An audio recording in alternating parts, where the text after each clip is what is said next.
the WWE have a major problem right now with a lot of top-end talent on the injury list. We're going to dive into how this impacts the company and what's next for WWE while these stars are out. So you're going to want to stick around on this episode of Wrestle Digest. But before we get into it, we got to say that 97% of you guys watching these videos aren't subscribed to the channel. So make sure down below and hit that subscribe button so you don't miss out on anything that's happening around the wrestling world. But before we get into the injury stuff, Brady, we got to talk about this. And that is Zilla Fatu wants to follow in his family's footsteps. And in a recent interview, Zilla said, WWE, Oos. That's the main one. Like I said, back to what I was saying with my family. My family got a long history with WWE. So at the same time, I don't want to be the first Fatu or Anoy to go to AEW. I don't want to break that cycle, but it just got to make sense because everybody's journey is different. My journey's different. My story's way different from Solos, from the Usos, from Roman and Jacob. So my story, I gotta follow another chapter. I'm sitting on a whole nother side of the table. He laughed, and that's what he said about his future. Obviously, right now, Zilla Fatu is wrestling on the indies, Brady, and it's great to hear that he wants to follow in his family's footsteps here and come to the WWE, and he doesn't want to betray that by being the first one in his family to go to AEW. Yeah, I mean, if I was Zilla, I wouldn't want to betray the bloodline either.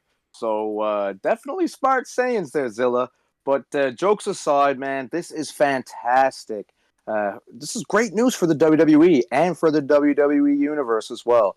Because if Zilla can bring to the table, which I've seen him do on indie shows, man, if he could bring that to the WWE and, give us even half of what Umaga, his father, gave to us when he was still with us, man, like, we're in for such a treat. And the fact that he said that he's in his own story, he's in his own little chapter right now, I respect that from Zilla because, there couldn't be a better time to be interjected into the WWE bloodstream if you're Samoan and a part of the bloodline.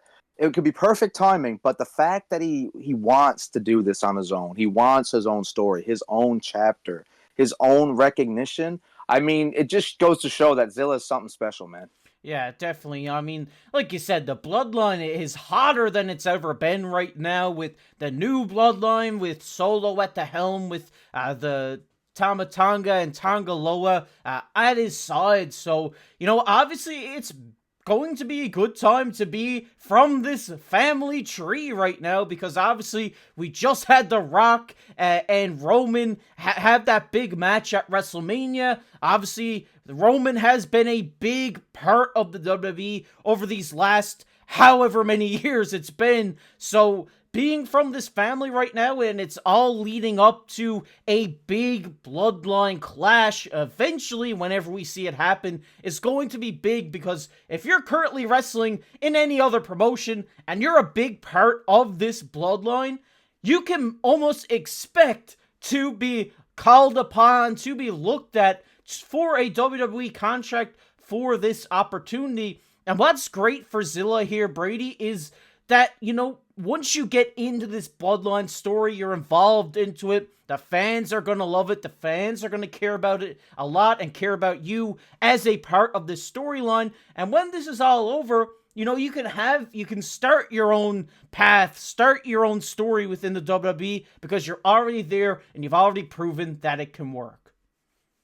Yeah, definitely. I would love to see Zilla jump right into things right now, I would sooner see, now this is going to be a hot take, and I don't care because I stand by this, and y'all can flame me for it, but I would take Zilla joining that new bloodline over Jacob Fatu. Now, I know Fatu is probably the more established wrestler. Not probably, he is.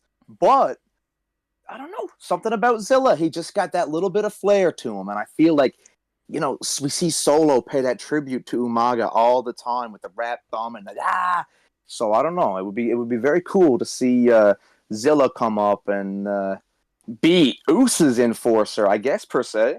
Yeah, definitely. It could be a part we could see that. Obviously, he'd be a new Bloodline member coming to WWE, so it would make sense to put him in the new Bloodline. But it would also be cool to see him on the other side with the Usos, with Roman Reigns, with the wise man Paul Heyman, which I expect he's going to float back to the other side once Roman Reigns comes back, and see the Samoan Spike versus the Samoan Spike, having Solo Sikoa versus Zilla Fatu. I think that would be really cool.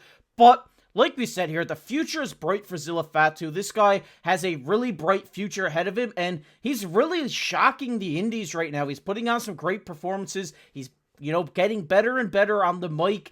And I advise you, if you haven't seen any Zilla Fatu highlights, to go watch them, because this guy is going to be an absolute star once he hits the WWE, and I can't wait for it to happen. But we want to hear your guys' thoughts down below. Do you think Zilla is going to join the new bloodline, or is he going to team up with the Usos and Roman Reigns? Let us know down below. We'd love to hear from you guys. But we're going to get into the second topic of the video, which is the main topic of the video today. This is a major problem for WWE, and yes, Brady, unfortunately, the WWE right now is dealing with a lot of injuries, and we had an updated list released talking about who is on this list, with some big names being there, and we're going to bring it up for you guys here. Obviously, there's a lot of names here. You guys can go down through the list, read them all. I'm just going to break out the notable names here. Obviously, Drew McIntyre, Rhea Ripley, Dominik Mysterio, Jimmy Uso, Seth freaking Rollins, Asuka, who was just revealed that she was injured this past Monday, I guess now.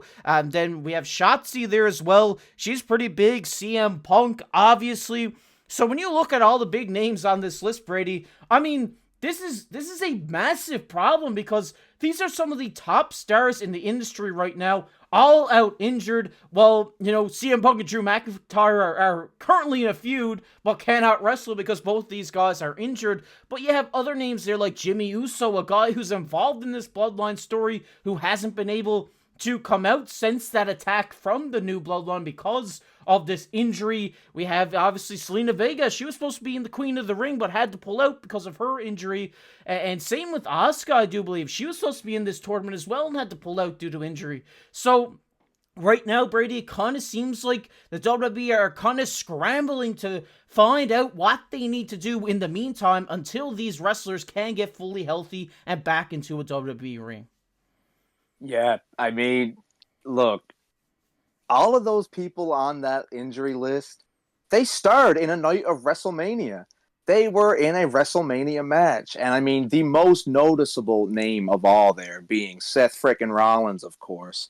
I mean, what a performance at WrestleMania, the last time we seen him, of course. The Rock even went as far as to say, oh, Seth frickin' Rollins, Seth MVP.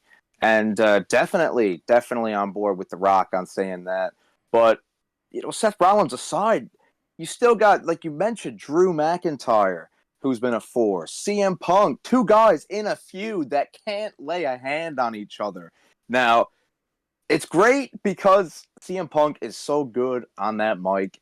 And Drew has been warming up. I'll give it to him. He has been warming up on that mic. So, I mean, they're lucky. They're lucky they got that to go and keep that pushing along to maybe Clash of the Castle. Maybe Clash of the Castle, KC. Please. Who knows? Who knows? And, Rhea, like, my goodness gracious. She was on top of the world after WrestleMania. Best shape of her life. The best peak of her career, you could argue. Mommy was on top. And then, like that, it was all taken away. And, it sucks. It sucks to see it all, but we can't dwell on it too hard because the show must go on. And when someone's hurt, that means someone else got to tag in and take over. And, we're seeing that now with the whole Becky Lynch and Liv Morgan angle. Seth Rollins is out, so that leaves more room on the men's division on the Raw side of things to more options, more opportunity for guys who we maybe wouldn't see until later on, like Gunther and Ilya Dragunov, maybe. Main Event Oos just had his shot. If Seth was still around, who knows? We might not have gotten that at Backlash just now. So just a lot of theory.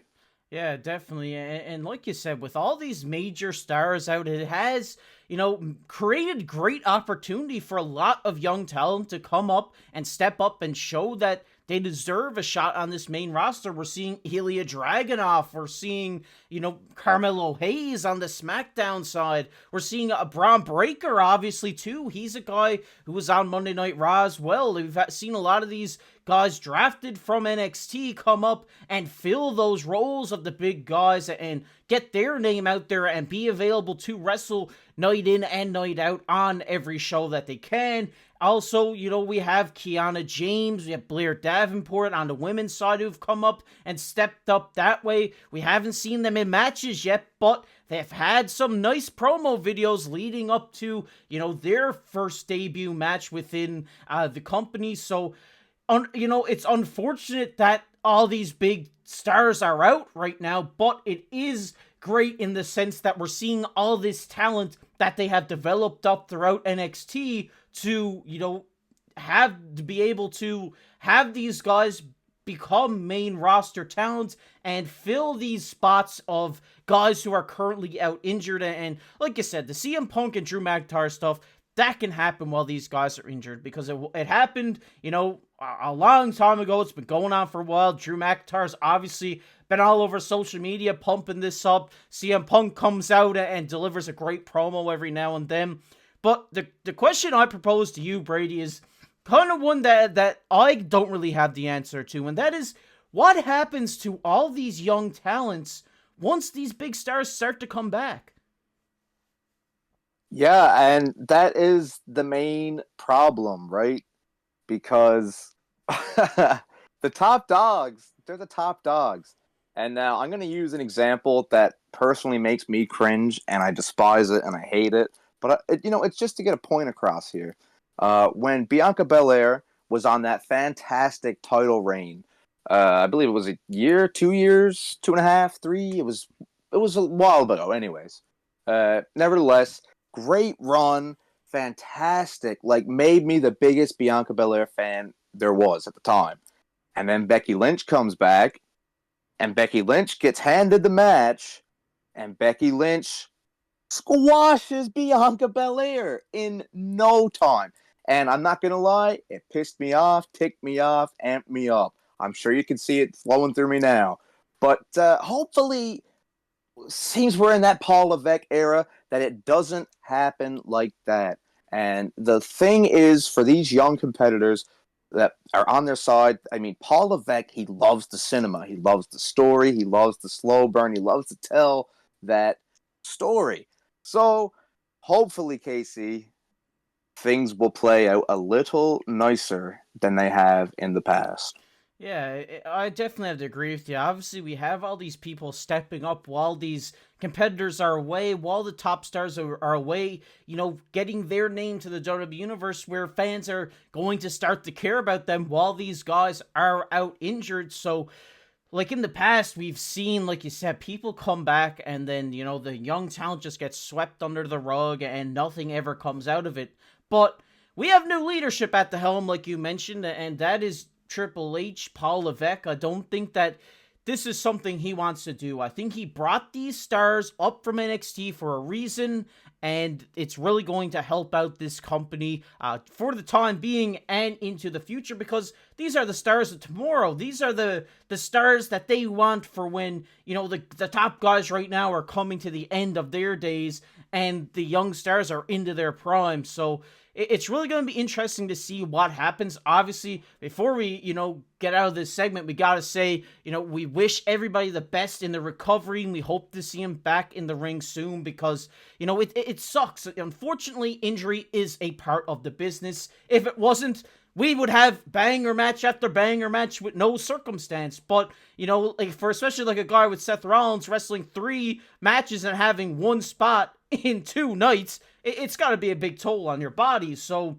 it's a part of the business. It happens, and we just hope that we get to see him back soon. But we want to hear your guys' opinions. What do you think's next for the WWE? Do you agree with what we're saying? Let us know down below in the comment section. We'd love to hear from you. But we're going to get into everybody's favorite topic here on the channel, which is comment of the day. And the comment of the day today goes to Maryland. They say, keep PLEs on Saturday. And Marlon, we couldn't agree more with you here, buddy. We were preaching that yesterday, so I really appreciate you commented down below and supporting our theories. And if you didn't support it, it don't matter. If you wanted it on Sundays, everybody's right to their own opinion, and you have your own reasons. But Marlon's right. But Marlon's right. But Marlon's right. Yeah, he's on our side. But if you guys enjoyed this video, make sure down below, hit that like button, hit that subscribe button. Really appreciate it. If you're not subscribed already and you find yourself coming back here, maybe it's your first time here, and you want to keep up to date on everything that's happening around WWE, make sure down below and hit that subscribe button. And if you want to check out that video we did yesterday talking about